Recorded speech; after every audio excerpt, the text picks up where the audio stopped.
Hello everyone, welcome back to my channel. दोस्तों, आज का हमारा वीडियो है प्राणायाम और डीप ब्रीथिंग के डिफरेंसेस के बारे में। अक्सर लोग प्राणायाम और डीप ब्रीथिंग को एक ही चीज समझ लेते हैं और कंफ्यूज हो जाते हैं, जबकि ये दोनों ही डिफरेंट टेक्निक्स हैं। दोनों के ऑब्जेक्टिव्स अलग अलग हैं, दोनों को करने का तरीका अलग है और दोनों के हमारी बॉडी पे फिजियोलॉजिकल इफेक्ट्स भी अलग अलग हैं। तो चलिए बिना देरी करते हुए शुरू करते हैं आज का वीडियो।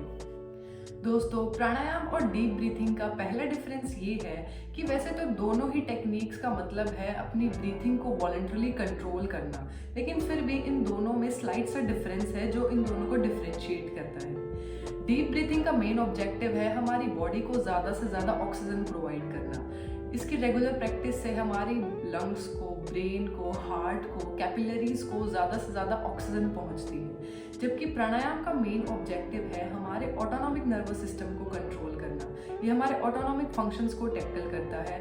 इससे हमारी लंग्स और रेस्पिरेटरी सिस्टम क्लींस होने लगते हैं, ब्लड प्योरीफाई होता है, लंग्स की कैपेसिटी बढ़ती है ऑक्सीजन एब्जॉर्ब करने की। और ऐसा माना जाता है कि हमारी बॉडी की 72,000 नाडीज या चैनल्स प्राणायाम की रेगुलर प्रैक्टिस से प्योरीफाई होने लगते हैं। नेक्स्ट डिफरेंस ये है कि प्राणायाम 3 फेजेस में कंप्लीट होता है: पूरक, कुंभक और रेचक।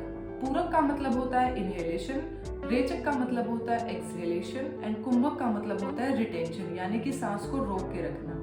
इन तीनों फेजेस से ही प्राणायाम की एक साइकिल कंप्लीट होती है। इन तीनों फेजेस की टाइम रेशियो भी फिक्स्ड होती है। जबकि डीप ब्रीथिंग में सिंपल इनहेलेशन और एक्सहेलेशन ही होती है और दोनों की टाइम ड्यूरेशन ऑलमोस्ट इक्वल रहती है। डीप ब्रीथिंग में हम सांस को रोक कर नहीं रखते।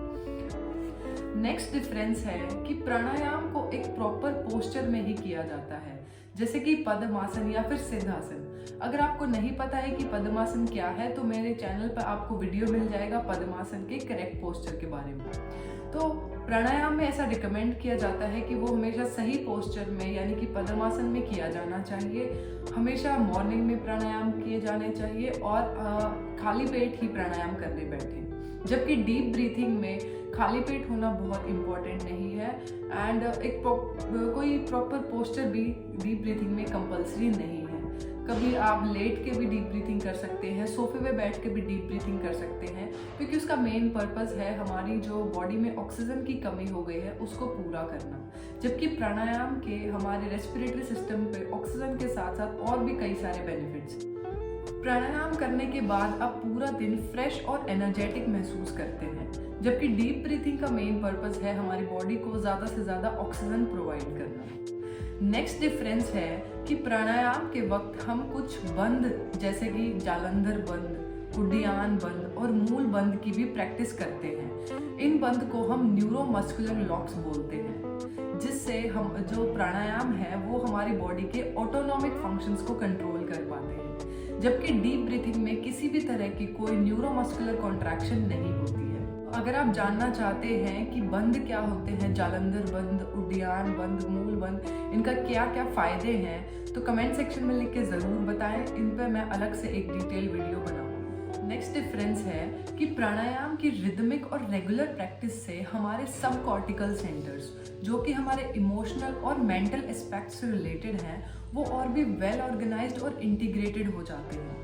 इसी की वजह से हमारी बॉडी और भी बैलेंस्ड हो जाती है, हम और पीसफुल फील करते हैं और हमारी बॉडी की इनर एक्टिविटीज़ को लेकर हम और भी अटेंटिव हो जाते हैं। नेक्स्ट डिफरेंस दोस्तों, जो सबसे इम्पॉर्टेंट डिफरेंस है कि हमारी बॉडी में 2 तरह के नर्वस सिस्टम होते हैं, पैरासिम्पैथेटिक और sympathetic. Sympathetic nervous system body को वो सिग्नल प्रोवाइड करते हैं जिससे हमारी बॉडी के सिस्टम और भी अलर्ट हो जाते हैं। जबकि पैरासिम्पैथेटिक सिस्टम वो सिग्नल भेजते हैं जिससे हमारी बॉडी के वही सिस्टम रिलैक्स होने लगते हैं। तो डीप ब्रीथिंग हमारी बॉडी की सिंपैथेटिक टोन को बढ़ाता है, जिससे हमारी बॉडी और भी एक्साइट हो जाती है, फिजिकल और मेंटल वर्क के लिए और भी एक्टिव हो जाती है एंड बॉडी में नई टेंशन्स डेवलप होती हैं, एक्टिविटीज़ डेवलप होती हैं।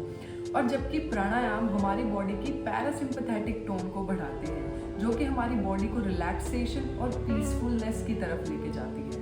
दोस्तों, ये थे डिफरेंसेस प्राणायाम और डीप ब्रीथिंग के बारे में। हालांकि दोनों ही टेक्निक्स की अपनी अलग इम्पोर्टेंस है, अपने अलग ऑब्जेक्टिव्स हैं, मगर फिर भी इन दोनों टेक्निक्स को कंफ्यूज नहीं किया जाना चाहिए, दोनों को अपने प्रॉपर रूल्स के साथ ही फॉलो किया जाना चाहिए।